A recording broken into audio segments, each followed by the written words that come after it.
tout le monde, j'espère que vous ça va. Aujourd'hui je vous retrouve pour une nouvelle vidéo psycho, j'espère que vous allez bien. J'espère que vous passez un bon week-end. Normalement je vais faire de mon mieux pour que la vidéo soit en ligne demain. Aujourd'hui on est samedi.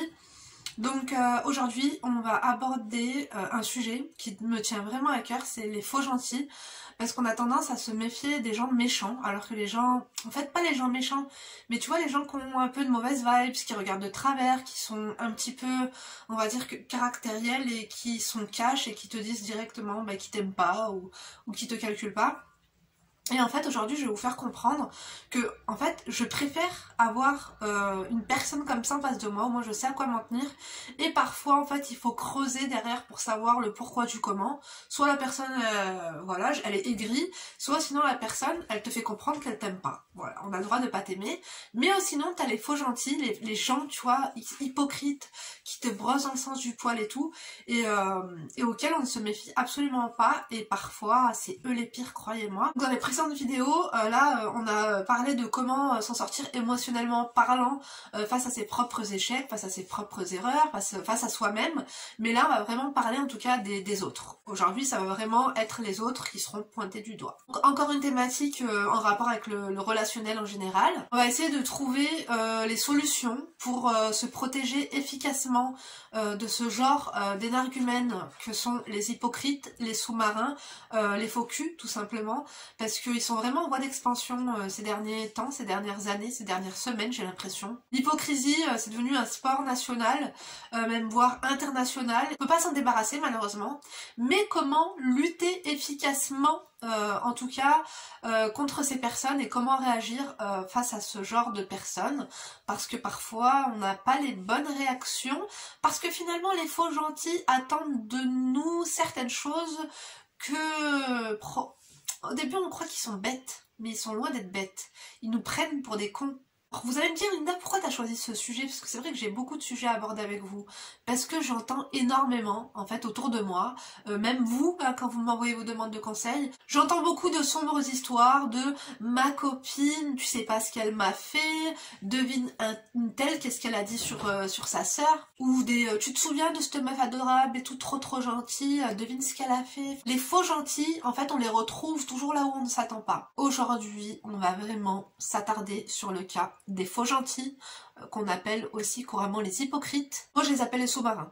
Alors en temps de guerre, croyez-moi, les sous-marins étaient d'une aide précieuse pour gagner la guerre, et surtout pour frapper l'ennemi quand il ne s'y attendait pas, parce qu'un sous-marin c'est difficile à détecter. Les sous-marins sont des armes redoutables, féroces, car ils sont difficiles à apercevoir. Il faut des ondes pour réussir à apercevoir les sous-marins, et je pense que les humains ils sont dotés de certaines ondes, mais ils n'en ont pas conscience, donc on va essayer de mettre en route nos ondes pour voir un petit peu autour de nous où se cachent les faux gentils, les hypocrites. Entre nous, dites-moi, qui n'a jamais été déçu par une personne à qui en fait il ne s'attendait pas?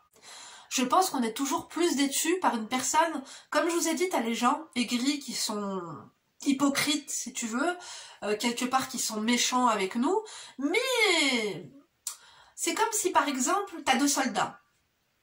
Moi je suis armée, j'ai un soldat face à moi, il est armé. Donc finalement, cette personne-là, si elle me tire dessus, je vais pas être déçue, je vais pas être étonnée.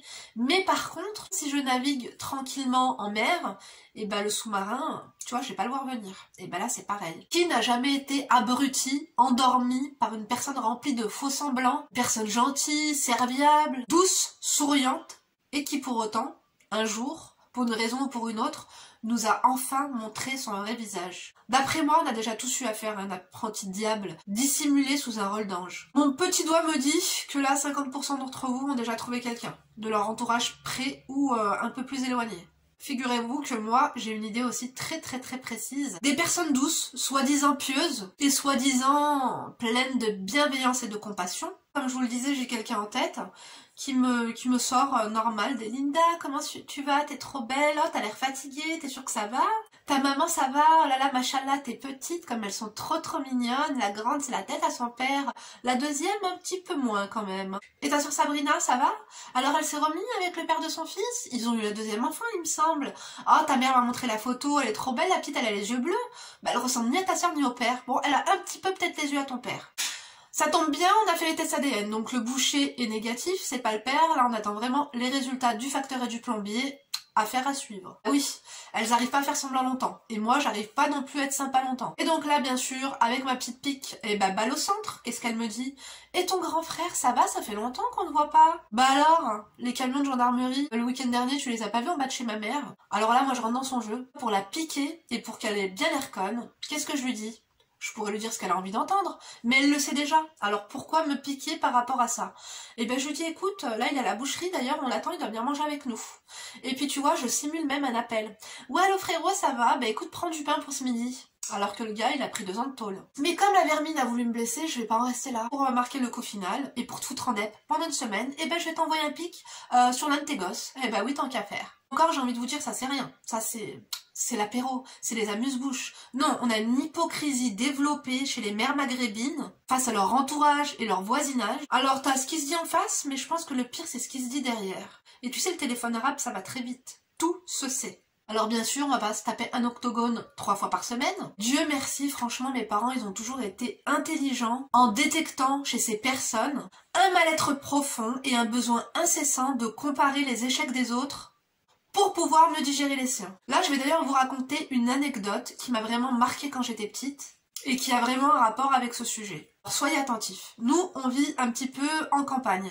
Tu vois, vraiment loin des grandes villes, à 10 km des stations de ski. Donc les familles maghrébines de la vallée, elles se comptent vraiment sur les doigts, sur les 10 doigts quoi. Ma famille a toujours été plus ou moins montrée du doigt, tout simplement parce que mes parents étaient assez ouverts, assez tolérants, décontractés, voire même décomplexée, et d'ailleurs sans aucune gêne du regard des autres. Ma plus grande sœur, que vous connaissez, Nora, elle est partie de la maison à l'âge de 18 ans avec son mec de l'époque qui était un Italien, donc elle est rapidement partie vivre avec lui dans le sud de la France. Ça pareil, elle s'est barrée, ouais je crois à 18 ans, un peu, ouais, quand elle a eu le bac, elle s'est barrée après le bac pour poursuivre ses études de psychologie, donc en faculté à Marseille. Pour certains amis de la famille, c'était incroyable, incompréhensible, grossier, c'était un truc de fou. Apparemment, on n'était pas des filles bien. Donc, comme je vous ai dit, heureusement, mes parents n'en avaient rien à foutre. D'ailleurs, on descendait régulièrement en vacances chez l'une, chez l'autre, que ce soit mes parents, mes frères, mes oncles, ma tante. Good vibes, bonne ambiance. Bien sûr, par derrière, les ragots, les critiques fusaient. Ma mère est une féministe de folie.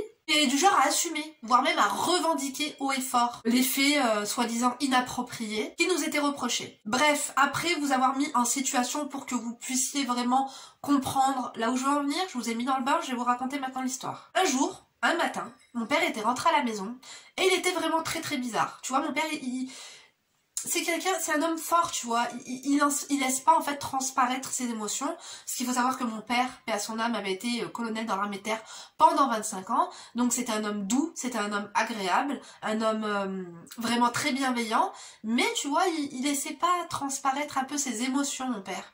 Mais ce jour-là, mon père, il était vraiment triste, il était malheureux, et je le voyais s'essuyer des petites larmouchettes, et j'ai trop eu peur. Je me suis dit, qu'est-ce qui se passe? J'ai pensé au pire, je me suis dit, mon père est malade, des fois il veut pas nous le dire et tout ça. Et mon père, en fait, le matin, il me préparait toujours mon petit déjeuner, donc il me tartinait mon petit beurre avec mes confitures et tout, et là, je voyais bien qu'il avait le regard ailleurs et tout, je lui dis, qu'est-ce qu'il y a papa? Il me disait, non, rien, il y a rien du tout, tu vois. Bref, il essuyait ses larmes, et il essayait de dissimuler comme ça son mal-être, en fait, tant bien que mal, mais j'avais bien vu qu'il y avait un truc qui était un petit peu louche. Donc je lui disais, t'es sûre ça va? Ouais ça va, t'inquiète pas maman. Mon père il m'appelait toujours maman parce qu'il était orphelin depuis l'âge de 8 ans, donc c'est vrai qu'il m'a toujours appelé maman depuis que j'étais toute petite, j'ai trouvé ça trop mignon. Bref, donc là, je vous dis ça, c'était le dimanche matin. Tu vois, et donc le lendemain, donc je pars pour aller au lycée, et donc je prends le bus, tu vois, on a le bus de la campagne qui nous amène en ville, donc on habite à peu près à 15 km de Grenoble. Donc je prends le bus, je m'assois tranquillement et tout, et là le bus s'arrête à quelques arrêts, et monte un groupe de filles, que j'aimais pas spécialement mais que je disais bonjour, nos parents se connaissaient et tout, mais comme je vous disais, on savait que ces gens-là parlaient de nous méchamment, tu vois, on se disait bonjour parce que nos parents étaient amis, mais on s'aimait pas, la vérité. Donc là, une fille vraiment très d'habitude, c'est une fille qui gueule, enfin tu sais, qui est très méchante un peu avec tout le monde, qui veut se faire voir, tu sais, qui traîne toujours à l'arrière du bus et tout. Je sais pas si c'est encore cliché de dire ça, mais genre nous avant, tu sais, moi je restais pas à l'arrière du bus avec ces gens-là. Moi j'avais mes copines, elles étaient tranquilles, de bonne famille, on était dans notre vibes et tout, et elles étaient vachement jalouses de moi d'ailleurs. Parce que comme je vous le disais, mes sœurs, bon après ma sœur Nora elle s'est séparée de son mec italien, elle s'est mariée 2-3 fois d'ailleurs, elle a fait le tour du monde, et tu vois en fait moi j'avais pas trop le droit de sortir et tout, mais pour compenser le tout j'étais vachement habillée en marque, tu vois les trucs diesel et tout, moi je savais pas ce que c'était, même les gens ne savaient pas trop ce que c'était, moi j'avais ma petite carte électron à 14 ans tu vois qui était, enfin bref, tout, on va dire 2 fois par semaine je mangeais au resto avec mes copines et tout, et donc ces filles là comme on était gouérisées, ou francisée, appelez ça comme vous voulez, elle m'aimait pas trop. Et là, moi je calcule pas, donc je dis bonjour, tu vois, et ça s'assoit à côté de moi. Linda, ça va? Je dis bah ouais, ça va. J'étais surprise, tu vois, qu'elle vienne me voir. D'habitude c'est bonjour, c'est pas Linda, ça va. Elle s'assoit à côté de moi. Je dis qu'il n'y ait pas ça, tu sais, on va m'inventer une blague, on va me faire, je sais pas, une caméra cachée, ou m'a-t-elle inventé un problème aujourd'hui, qu'est-ce qui se passe? Elle me dit comment va ton père? Je me suis dit pourquoi? Parce que tu sais moi mon père, tu sais ça m'a marqué tu vois que je l'ai vu pleurer et tout. Je dis bah ça va pourquoi? Elle me dit t'as rien dit? Je dis bah non il m'a rien dit, pourquoi? Je voulais lui tirer les verres du nez du coup. Elle me dit ouais écoute je suis sortie. Elle est sortie en boîte, Madame la Prude, Madame qui était un garçon manqué de l'époque. Elle est sortie en boîte. Et donc, elle s'embrouille avec sa copine, et c'est des mecs qui l'ont ramenée, qui devaient la ramener chez elle. Donc, 3 mecs, et en fait, le problème, c'est que déjà, elle était bourrée, donc tu fais ce que tu veux, moi j'en ai rien à foutre, tu vois, ça arrive à tout le monde. Mais alors, dans ce cas-là, ne juge pas les gens, parce que nous-mêmes, on l'a pas fait, mes soeurs peut-être ne l'avaient jamais fait, et pourquoi nous, tu vas nous juger sur parce que t'as fini tes études, tu veux l'habiter avec ton mec. Chacun fait ce qu'il veut. Enfin bref, la nana, elle me dit, écoute, ton père, il m'a vu, parce que je me suis embrouillée avec ma copine, donc ma copine ne voulait plus me ramener à la maison, et donc c'est des collègues qui m'ont ramené. Le problème c'est qu'on est tombé en panne sur l'autoroute. Elle m'a dit ton père il est passé par là. En fait le matin mon père il voulait faire quoi? Il voulait aller mettre de l'essence et regonfler ses pneus, et il a croisé une voiture qui était sur la côte là sur l'autoroute. Mon père il a voulu dépanner ses gens, donc du coup il s'est arrêté et tout, et le problème c'est que quoi? C'est que c'est la fille, en fait, c'est la fille d'un ami de la famille qui était dans la voiture avec 3 mecs, et ils étaient tous bourrés, tu vois. Donc mon père, en fait, il s'en fout, il va pas juger les gens. Mais en fait, mon père, comme il savait que ses parents, ils étaient vachement pieux et vachement... jamais ils auraient accepté ça. Je vous dis la vérité, si son père l'aurait vu, il l'aurait tué. Du coup, mon père, il était mal à l'aise, en fait. Il était déçu à la place de son père, parce que tellement ils mettent leur fille sur un piédestal, et nous notre famille on fait pas ci, nous notre famille on fait pas ça, que du coup mon père il a été choqué. Du coup en fait ils étaient en panne d'essence, donc mon père les a emmenés à la station service la plus proche, ils avaient plus d'argent, il leur a pris de l'essence, et du coup il les a ramenés à la voiture, mais elle il lui a pris un petit déjeuner, il a bien vu qu'elle sentait l'alcool, elle m'a dit j'étais bourrée. Elle m'a dit je vomissais, voilà, elle était dans un état pas possible. En plus apparemment, bah voilà, elle était habillée talons, mini-jupe, paillettes, le mascara, tu sais quand tu vomis, t'as un peu les yeux qui pleurent. Bref, elle m'a dit, elle était dans un état d'élaboration avancé, avec 3 gars. Bon après, elle était pas en train de faire un gangbang, elle était juste sur l'accotement, parce qu'ils étaient en panne. Et donc, du coup, mon père, il lui a pris un petit déjeuner. En fait, il lui a pas posé de questions, il lui a juste demandé si ça allait. Apparemment, les gars avaient l'air gentils, enfin, ils lui voulaient pas de mal, c'est pas comme s'ils avaient essayé de lui faire des trucs bizarres. Donc, mon père, en fait, c'est juste qu'il a vu qu'elle était bourrée, donc il avait peur de la ramener dans cet état chez elle. Donc, en fait, il lui a pris le petit déjeuner pour éponger un petit peu sa cuite et tout. Et du coup, elle m'a dit, ouais, elle m'a raconté tout ça. Franchement, j'étais vraiment choquée parce que mon père, il nous a rien dit. Même à ma mère, franchement, il nous a absolument rien dit. Et donc, après, elle m'a dit et tout, bah, ton père, il nous a dépanné et tout. D'ailleurs, mes copains le remercient.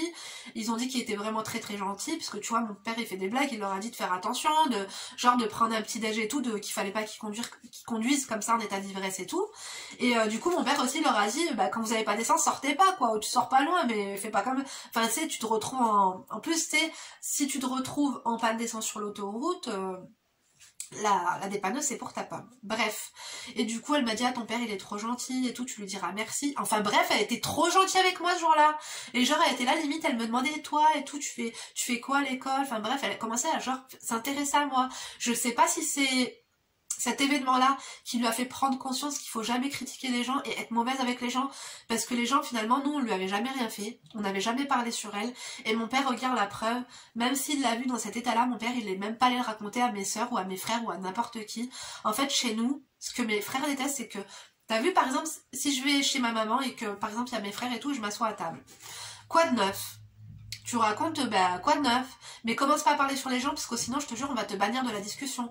Va dire à mes frères quoi de neuf? Ah j'ai entendu ça sur une telle, je te jure qu'ils vont t'insulter.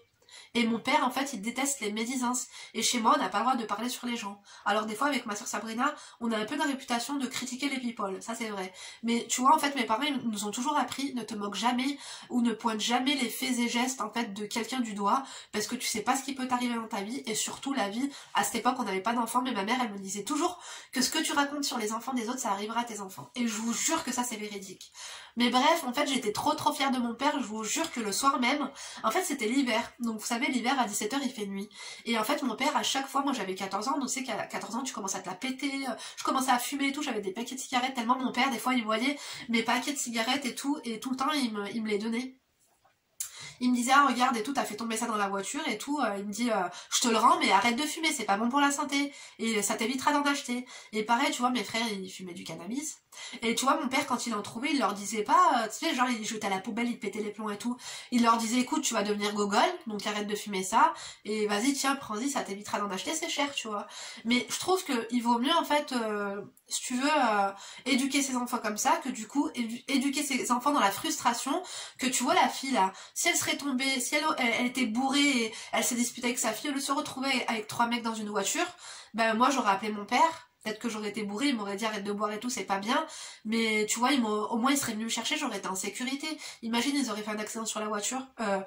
Imagine, ils auraient fait un accident de voiture sur l'autoroute à cause de la panne. Tu vois ce que je veux dire? Ça peut vite arriver. On dit que sur l'autoroute, t'as une espérance de vie de 3 minutes, je crois. Enfin bref. Tout ça pour te dire que moi, je préfère élever mes enfants dans la tolérance et dans le ok, tu fais la morale, mais pas la répression, que... c'est contre-productif parce que du coup elle a eu peur de dire ça à ses parents et du coup elle m'a dit ouais et tout ton père et tout il l'a dit à personne. Je dis bah non tu sais il l'a dit à personne, il a même pas dit à ma mère donc ça lui viendrait jamais à l'esprit de le raconter à qui que ce soit. Et tout ça pour te dire que en fait moi mon bus quand il s'arrêtait à l'arrêt du bus de ma petite campagne à 17h il faisait nuit et en fait t'as toujours mon père qui venait me chercher à l'arrêt de bus donc j'avais toujours un petit peu honte parce qu'il y avait personne en fait que leurs parents les venaient les chercher au bus, tu vois à 14 ans tu te prends pour un grand et tout et moi j'avais toujours un peu honte. En plus mon père était assez âgé parce qu'il a 25 ans de plus que ma maman, donc à l'école on m'a souvent dit ah c'est ton papa ou c'est ton grand-père ou c'est ton père, et moi je leur disais non c'est mon père et tout, et parce que mon père il m'a eu tard en fait tu vois. Comme je t'ai dit, il a eu une longue carrière et tout dans l'armée, donc il a fait ses enfants tard. Et bah vous savez quoi et tout, quand j'ai vu mon papa comme ça au loin dans le brouillard, bah j'étais trop contente et j'étais trop fière de lui, parce que j'étais trop contente de le voir, je me suis dit mais j'ai le meilleur papa du monde, parce que mon papa tu vois il critique pas les gens, et tu vois il aide les personnes sans aller le raconter à X, Y ou Z ou à sa propre femme, et franchement j'étais trop contente, et du coup j'ai regardé mon papa, je lui ai dit tu sais on va l'appeler Nadia. J'ai dit bah tu sais papa Nadia elle te passe le bonjour. Il m'a dit ah bon elle va bien? Je dis oui elle va bien et elle te remercie. Et tu vois on n'a pas débattu, il m'a pas, tu vois, il m'a pas dit ah ouais elle t'a dit que je l'ai retrouvée, fais pas ça. Stop, la discussion était close. Je vous jure que depuis ce jour-là, Nadia, elle a été complètement différente avec moi. Mais complètement. Du coup, tout était clair pour moi. Hein, tu vois, maintenant, je comprenais pourquoi mon père, il avait pleuré ce soir-là. J'étais un peu rassurée, mais en même temps, j'étais un petit peu énervée contre elle. Parce que je me suis dit que c'était elle qui avait fait pleurer mon père, alors que mon père, il pleurait jamais. Bref, aparté terminé. En fait, ce que j'ai déduit de cette anecdote, de cette histoire, c'est qu'en fait, il faut toujours répondre par le mal. En fait, le mal, quand il vient à toi, il faut répondre par le bien. Alors c'est dur à mettre en pratique, surtout au début, mais dès les premières expériences que tu vas avoir, quand quelqu'un te fait un coup de crasse, et ben quand tu réponds par le bien et que tu commences à avoir les premiers bénéfices en fait du fait que tu as répondu au mal par le bien, et ben en fait dès ces premiers bénéfices là, tu vas être soulagée et tu vas être contente en fait de ces résultats et de ces récoltes face au comportement que tu auras eu. Tu auras eu des résultats niveau relationnel et émotionnel que tu n'aurais jamais reçu en fait, parce que si t'alimentes le mal en fait ça se finit jamais. Du coup en fait petit à petit je continue à procéder comme ça. Malheureusement les faux gentils, les hypocrites, il y en a plein, et il y en aura tout le temps. Il y a des hypocrites en CDD, il y a des hypocrites en CDI, ceux qui sont profondément mauvais. Croyez-moi, rien de mieux que la vie pour se charger d'eux, que ce soit par une épreuve ou par une personne en fait qui se sera chargée d'eux. Un jour ou l'autre, ils finiront par se faire frapper par l'enfant de quelqu'un. Alors tu vas me dire quoi faire. Les hypocrites, il faut vraiment les laisser parler, parce que si tu essayes de les comprendre, en fait c'est comment tu veux comprendre un hypocrite, c'est impossible. La seule chose que tu peux faire, et c'est véridique, c'est que face aux hypocrites et face à qui que ce soit, il faut jamais être 100% soi-même. C'est malheureux, mais c'est la vérité. Soyons honnêtes envers nous-mêmes, mais ne soyons pas envers les autres. Ne t'attarde jamais sur ta vie, ne t'attarde jamais sur tes projets, que ce soit une discussion de trottoir, sur le parvis de l'école, au travail, ne leur raconte rien. Et surtout, ne rentre jamais, jamais, jamais dans leur jeu et dans leurs discussions, car certains hypocrites sont très très malins, et surtout très compétents. Salut, ça va? T'es belle et tout? Tu vas bien? Ouais, ça va. Et ben elle va dire quoi? Bah non, moi ça va pas, je suis fatiguée, j'en ai marre, les gosses c'est fatigant, mon mec il m'aide pas à la maison. En fait, là, ce qu'elle va essayer de faire, c'est de se confier à toi, soi-disant, pour te mettre en confiance. Genre, elle te scoop un peu sur sa life pour que toi, tu lui donnes un scoop sur la tienne de life. Donc là, elle s'attend quoi? Ah bah ouais, moi aussi, avec mon mec, ça va pas. Tu vois ce que je veux dire? En fait, elle va tout faire pour que tu te plaignes à ton tour sur ta vie. Elle t'envoie une perche pour te soutirer une information. Le fait est, en fait, de te donner une bad news sur sa vie, ce sera une perche qu'elle va t'envoyer pour que tu puisses, en fait, te plaindre à ton tour et qu'elle puisse récolter un maximum d'informations sur ta vie et bien sûr, sur les côtés sombres de ta vie. Parce que les hypocrites, ils se nourrissent du malheur des autres. Mais le bonheur des autres, par contre, tu vois, ça leur fait pas plaisir. Elle, ce qu'elle attend de toi, c'est pas que tu lui dises que voilà, que t'es en train de faire qu'il y a un cake au four qui attend qu'il faut que tu te dépêches ou que t'as trouvé un travail. Non, non, elle, c'est pas ça qu'elle veut savoir. C'est rusé, c'est pervers. Et malheureusement, c'est courant. Et c'est quoi? Tu vas tomber dans le panneau. Qui n'est jamais tombé dans le panneau? Tu vas te confier parce que c'était un moment que tu pensais être un moment intime, un moment un petit peu d'échange, de réconfort. Tu pensais que c'était un petit moment de sincérité, mais il n'en est rien. Toutes ces informations l'ont nourri parce que les faux gentils se réjouissent du malheur des autres. Tes propos vont être répétés, vont être exportés, extrapolés à qui voudra l'entendre. Tes sincères confidences là que t'auras faites, et ben ça va devenir une monnaie d'échange. Cette personne, elle échangera les informations qu'elle aura eues sur toi avec la voisine pour avoir et obtenir des informations que cette voisine-là aura eues de la même manière avec une autre voisine. Et croyez-moi, quand j'ai compris tout ça, j'ai arrêté de fréquenter. De m'attarder à discuter avec tout le monde et avec n'importe qui. Oui, il y a des gens encore sincères, encore bons. Et fort heureusement, croyez-moi, ils se comptent vraiment sur le doigt d'une main. Moins tu fréquentes et plus tu es tranquille. C'est mathématiquement prouvé par moi-même. Tu es tranquille car moins les gens entendent de choses ou de faits à ton sujet, plus tu évolues et avances sereinement dans ta vie. Je vous ai parlé du mauvais œil, mais il y a aussi Teba. Est-ce que vous connaissez Teba? Comment je pourrais traduire ça? Je pourrais traduire ça par un être ou plusieurs envieux qui suivent tous tes faits et gestes à la trace. Malheureusement, je pourrais faire une vidéo plus poussée là-dessus, t'empêche d'avancer et d'évoluer dans le bon sens, paisiblement dans ta vie. Si tu racontes à X que ton conjoint et toi ça va pas, X va le raconter à B. Ensemble, ils vont en déduire que la rupture est proche, elles vont en parler, elles vont se recroiser. O va redemander à X si elle t'a revu avec ton mari voilà ces derniers jours. X demandera à sa copine O de demander à sa voisine qui ses enfants sont à l'école avec les tiens de faire une petite enquête. Et là, sans que tu le saches, il y a déjà 50 personnes qui sont en train d'enquêter sur ta life. Ça, sans que tu le saches. Et peut-être que tous les jours, tu vas les croiser, ils vont te faire des sourires. Comment ça va, ma chérie? T'as l'air un petit peu fatiguée. Les comment ça va, ma chérie? T'as l'air un petit peu fatiguée ou un petit peu malade. C'est pour que tu dises que t'en as marre, que t'en dep, que ça va pas. Mais putain, je me suis pas maquillée, j'ai pas mis de fond de teint, j'ai pas mis d'anti-cerne. Eh ben, je suis comme ça, au naturel. Si je dors pas la nuit, que ma fille elle se réveille à 5h du matin pour me demander des biberons, bah c'est pas de ma faute. C'est ni de la faute à mon conjoint. Ces personnes mal intentionnées ne changeront jamais. Elles cherchent en fait des informations sur vous, sur les réseaux sociaux, dans votre entourage, dans leur entourage. Elles parlent sur vous et elles pensent à vous nuit et jour, malgré qu'elles vous ont même pas dans leur champ de vision en fait. Ça se trouve, vous habitez loin de chez eux, mais elles pensent à vous tous les jours. Il n'y a pas un jour où elles ne penseront pas à vous. Et pourtant, je vous ai dit, vous ne faites pas partie de leur paysage. J'ai trouvé en fait, je crois. C'est vraiment les gens qui sont obsédés par toi, obsédés par ta vie, qui veulent tout savoir de vous. Des personnes en fait à qui pourtant t'as jamais fait de mal, qui pour la plupart en plus t'es complètement différent face à leur vie et leur existence. T'en as rien à foutre en fait de leur vie complètement.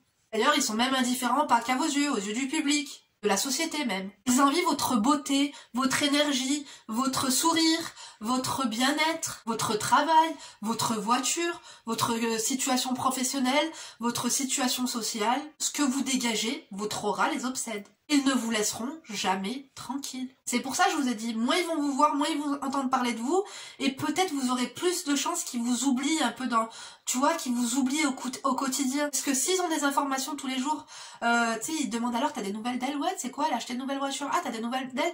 Ouais, c'est quoi, je l'ai vu faire les mecs. Ah là là, ça va leur monter la haine encore plus, tu vois. Ils auront encore plus envie de te faire du mal et de te freiner. Ces personnes, c'est du poison, et ces personnes sont vos ennemis numéro 1.